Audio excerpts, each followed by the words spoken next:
you're a demon. I think we can all agree that that girl is flipping nuts.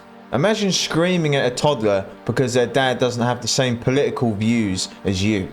Even the people on her side were telling her to pack it in. This is just lowest of the low, guys. But my only question to the dad is, why are you taking your little girl to something like that? You know, don't get me wrong, it's bad what happened, but kids shouldn't be at these places. Someone said in the comments, the fact she went around everyone else silently just to get to the child is crazy. And not only that, you can hear people laughing as this is going on. Who would laugh at that? What the hell is wrong with you people? And of course the soy boys and the white knights are defending her on social media.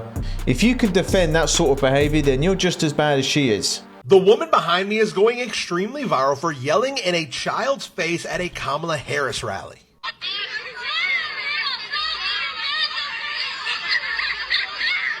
Now, luckily for that child, this woman right here stepped up and got this person to stop yelling in that child's face. And it looked like the child's dad was there as kind of like a protester to the Kamala event. He had a microphone right here and was saying some things to everybody. Well, after the video came out of her screaming in that child's face, the internet started doing some digging and found out exactly who she is. The internet found out that she is Jordan Bowen. She is the organizing director for Harris County, Texas Democrats. And this is her picture right here. She is from the Houston area where this happened last night at Kamala's rally with Beyonce. They even went as far as to find out that her mother is an employee relations officer at NASA. People are now calling for her to be fired from whatever job she does hold right now after the way she screamed in that child's face. Man, there's some crazy shit going on at these rallies.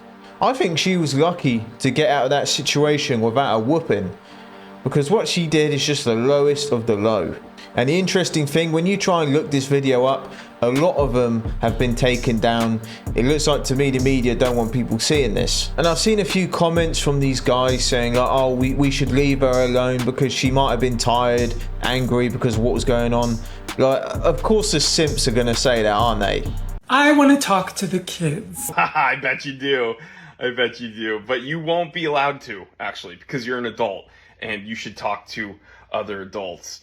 And it's kind of like the whole problem because you really keep trying to talk to kids and we're like, please stop. And you're like, no, we're gonna talk to your kids. And we're like, no, you won't. And you're like, transphobia. And I'm like, get away from the kids, please. It's crazy, you know, but have a good day.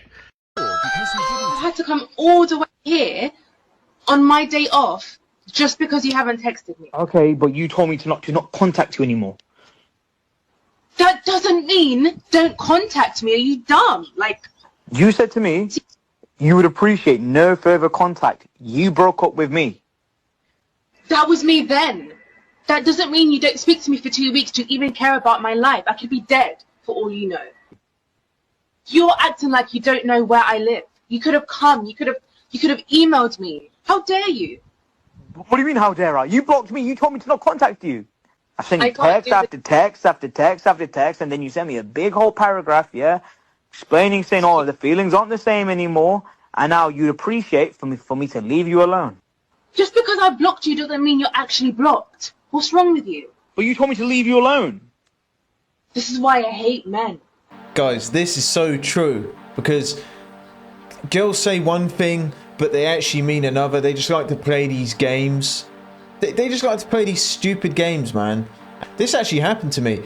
A girl texted me once saying, look, Sam, I don't want to be here anymore. I was like, cool, no worries. I booted back up Call of Duty. It was double XP weekend anyway. I was having a whale of a time. Next thing I know, I get a knock at the door. She's turned up to my house saying, why didn't you text me back? You should fight for me. I was like, the only thing I'm fighting is other people on Call of Duty right now. Get the hell out of here. Get out! Get out! Get the hell out of here! If Floyd Mayweather identified as a woman, should he be allowed to compete against other female boxers? Yes. You guys all confidently say yes? Yes. Do you think that would be a fair fight? Yes. If the organization forced the female boxers to have to compete and they had no choice?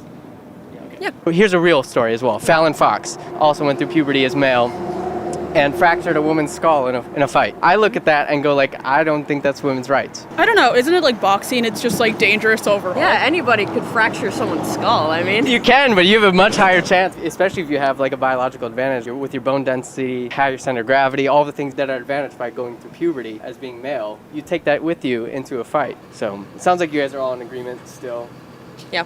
You have anything else? I would just say, me personally, if I had a daughter, I'd be like, I'm running from this. I'm like, I would not want her to be in this fight. I think it's terrifying. I think women's rights is being set back decades over this. That's how I see it. There's no way, man. I can't, guys. I can't listen to it. I can't.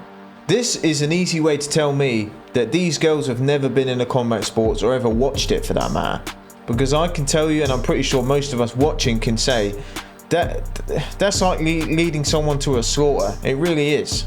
Back when I was boxing, I sparred girls a handful of times. We didn't really like to do it because it just felt wrong. You don't really want to be in there lighting up a chick. It just doesn't feel right. I sparred a professional female fighter one time, and she was a few weeks out from a fight. I was out of shape. I was just asked to jump in with her, and she was far more experienced than me. She was in a league of her own, and even after that, me and my coach knew if I went up to like 15-20%, if that, I could have put a screeching halt to that sparring session. And there's just biological differences. I think we all know that, but these girls are just donuts. Let me know if you've got any stories like that in the gym.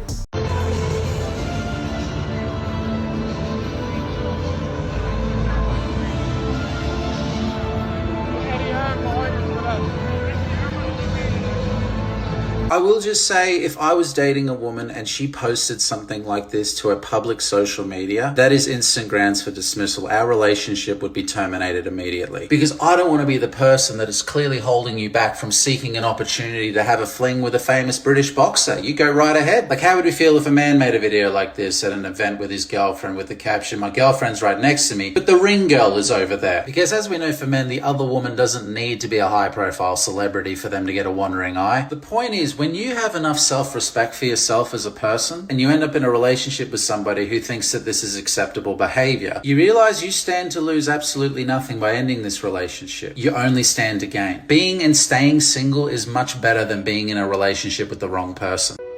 Damn right. And that's on you. Like, if you do cheat on me, if you do not take care of your money, if you do not take care of my kids, do not take care of me as your husband, then yeah, that's on her as a wife. Then why would there be a requirement of marriage at all? Because that's commitment. That's yeah, but you can make those same commitments. There's now no safeguards. So if you made the commitment external to marriage, how is that not the exact same thing as him making a commitment in marriage? It's a sacred, it's holy matrimony. It's like saying, okay, we're dating is the same thing as us being married. How is that the same? You're taking the vow. It's not about the money. No, because I could turn marriage into money. If you ask a question, you have to let me answer it. Calm down, okay? So the question which was asked is, how is this the same? We're talking about commitment. So if you are dating, you say, I want to commit to you for life, but I just don't want to do the marriage thing. And if we do the marriage thing, there's not going to be any protections for you anyway because you agree to sign them all away. So what would be the distinction exactly? It's like comparing a baby mama to a wife, or like, this is my wife and this is my kid, or this is my baby mama and we live together. Is that the same? Is that the same? I don't see why you couldn't have a commitment with a woman. Because it's whole. It's okay. Listen. Yes, logically this could be the exact same. It would logically be the exact same to say I'm married to you or I'm committing to you for life, and you have the same exact outcome both ways. How's that not the same thing? It's absolutely not the same thing, because marriage is a vow. It's a holy matrimony. If you don't take your word seriously as a man, hey, I want to be with you the rest of my life. Holy infers religious. No, it doesn't have We're to be. talking about a secular argument. Well, then it's not holy. If it's secular, it can't be holy. Marriage is holy because you're actually taking a home and putting your protection over for your life and your death. After you die, that's your wife. If you die, that was your wife in this life. How would that be holy absent religion? It doesn't have to do to religion. Holy that's what we're talking about is secular marriage. We're not talking about religious marriage. Your mind and everything into this person. The problem is you're arguing against arguments I'm not making. Y'all know what's going on, and so do I. Yeah, let's be honest here. A lot of these girls want the status, you know, the big diamond ring, and who can have the biggest wedding. She had the biggest wedding out of all her friends. Look at me, look at me. It is that to a lot of girls, you know, rather than the meaning behind it. And second to that, marriage is a retirement plan. It's a flipping pension to a lot of these girls out here. Look, I'm not against marriage, not at all. But you have to be really careful on who you're actually getting married to.